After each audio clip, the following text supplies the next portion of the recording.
ఒకరికి ఒకరై ఉన్నామనిపిస్తూ ఎవరికి వారై విడిపోతామంటే ఇంతటి అన్యోన్యం ఎన్ని జన్మలదో అనిపించదా అంతలోనే విడిపోతామంటే చోద్యంగా ఉండదా వింత కదా ఈ జంట కథ వింత కదా ఈ జంట కథ అందమైన ఈ జంట కదా అందరిలాంటిది కాదు కదా.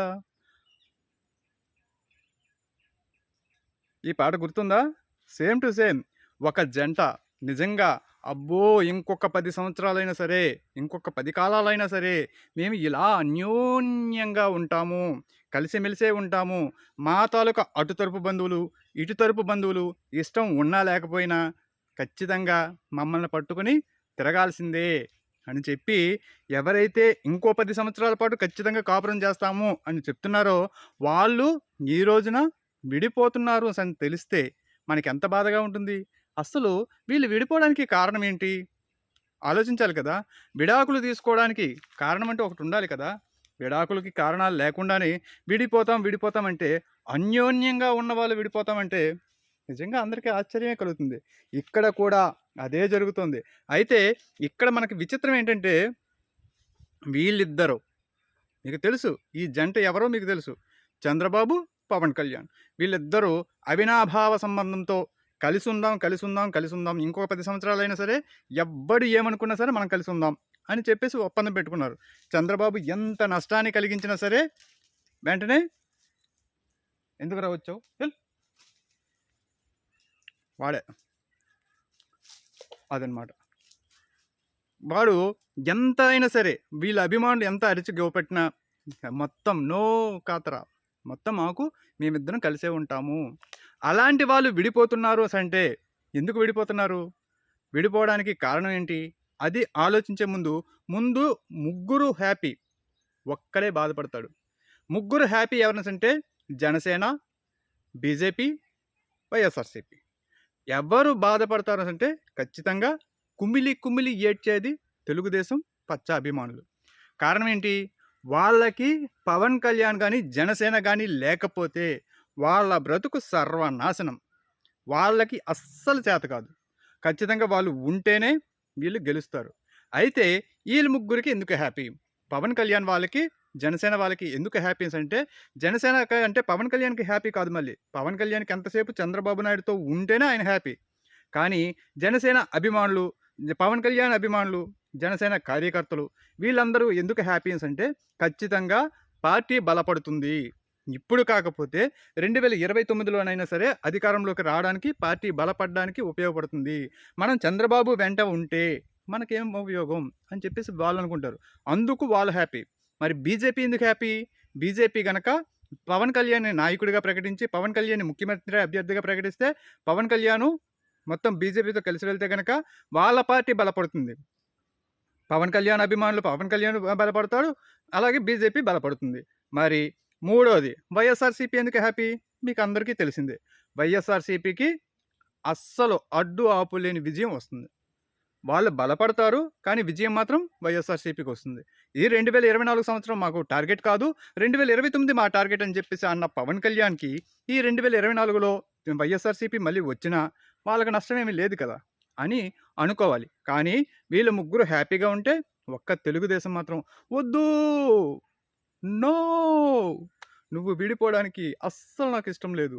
మీరు ఉండాలి, మీరు బానిసత్వం చేయాలి, మా జెండాలు మోయాలి, మేము ఎదుగుతూ ఉండాలి అని చెప్పేసి అంటారు. మరి పోని ఇంత దినిగా అడుగుతున్నా కదా, మాకేం చేస్తాం అంటే మీకేం లేదు, 20 స్థానాలు లోపిస్తాం.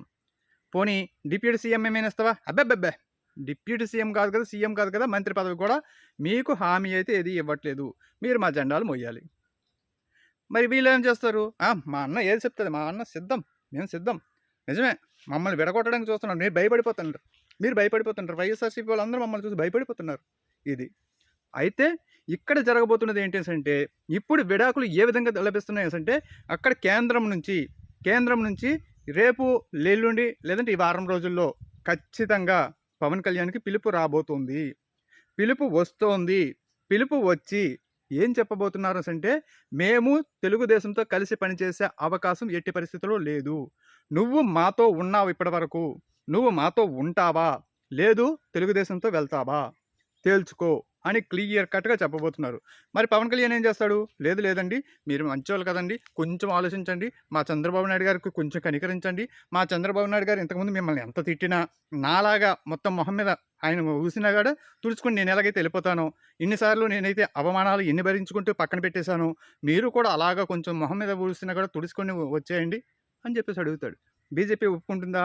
ఎట్టి పరిస్థితుల్లో బీజేపీ ఎందుకు సుతరాము ఇష్టం లేదు. చంద్రబాబు నాయుడు చచ్చిన పాముతో సమానం. అలాంటి చచ్చిన పాముకి మళ్ళీ పాలు, నీళ్లు పోసి బతికించాలని బీజేపీ అనుకోవట్లేదు. సో, బీజేపీ వాళ్ళు దీనికి అంగీకరించరు. అయితే ఇక్కడ ఇంకో ట్విస్ట్ ఏంటంటే, బీజేపీతో గనక తెలుగుదేశం, బీజేపీ కలిస్తే కమ్యూనిస్టులు వీళ్ళందరూ కూడాను మేము దూరంగా ఉంటాం. మేము అందులో కలవము అని చెప్పేసి వాళ్ళు చెప్తున్నారు. బీజేపీతో తెగదెంపులు చేసుకుంటూ మేము కలుస్తాం అంటున్నారు. మరి పవన్ కళ్యాణ్ ఇష్టం ఏంటి?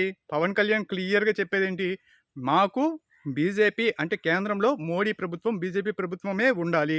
దేశానికి ఆ ప్రభుత్వం వల్లే మేలు జరుగుతుందని చెప్పేసి పవన్ కళ్యాణ్ బలంగా నమ్ముతున్నాడు.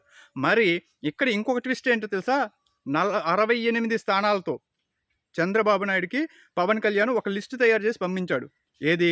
హరిరామ జోగయ్య గారి ప్రోద్బలంతో, కాపు సంఘాలన్నీ కూడా చేసిన ఒత్తిడితో మొత్తం 68 మంది లిస్ట్ అవుట్ చేసి, ఈ 68 మందిలో కనీసంలో కనీసం తక్కువ కాకుండా 45కి తక్కువ కాకుండా మాకు స్థానాలు ఇవ్వండి అని చెప్పేసి చంద్రబాబు నాయుడుని అడుగుతున్నాడు.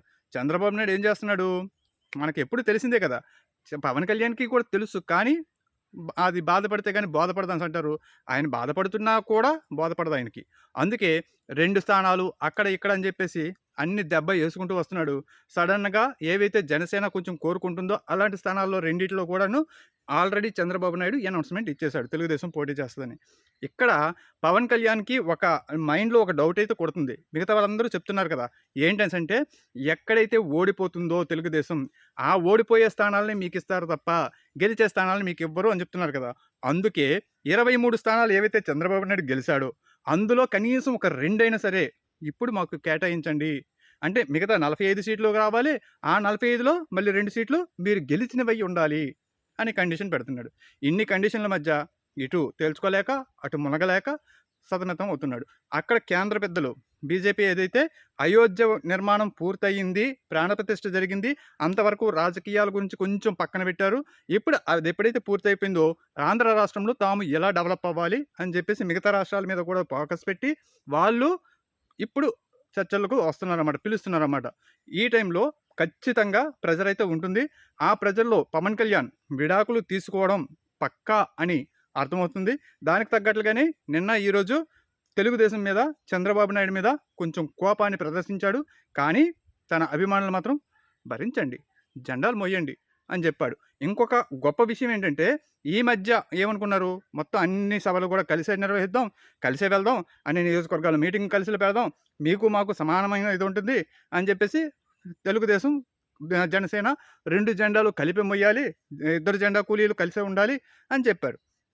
అయితే గత 26 నియోజకవర్గాలకి కూడా ఈ నెలాఖరులోగా మొత్తం మీటింగ్‌లు ఏర్పాటు చేసేద్దాం అని చెప్పేసి ఏది తెలుగుదేశం పిలుస్తోంది, జనసేన కదలిరా. ఇది పెట్టేసుకొని 26 నియోజకవర్గాల్లో మీటింగ్‌లు పెడదాం అనుకున్నారు. కాకపోతే ఇప్పుడు 10 మీటింగ్‌లు మాత్రమే అయ్యాయి. ఆ 10 మీటింగుల్లో జనసేన పవన్ కళ్యాణ్ ఇప్పటి వరకు అటెండ్ అవ్వలేదు. మరి ఈ జెండా కూలీలంటే ఎలాగో తప్పదు. వీళ్ళందరూ జెండాలు మోయడాలు, పవన్ అన్నయ్య జై, చంద్రబాబు జై, సైకిల్ జై. ఇది వీళ్ళ తాలూకా వ్యవహారం. అందుకే ఇప్పుడు రానున్న రోజుల్లో అసలైన విషయం, ఇంకొక వారం రోజుల్లో విడాకులు అనుకుంటున్నారు. Okay. Thank you so much. ఈ వీడియో కనుక నచ్చినట్లయితే తప్పనిసరిగా లైక్ చేయండి. మీ అభిప్రాయాన్ని కామెంట్ రూపంలో తెలియజేయండి. వీలైనంత ఎక్కువ మందికి షేర్ చేయండి. మన ఛానల్‌ని మీరు ఇంతవరకు సబ్స్క్రైబ్ చేయకపోతే వెంటనే సబ్స్క్రైబ్ చేయండి. Thank you so much. నేను మీ నాగేష్ గుంగుల. బాయ్.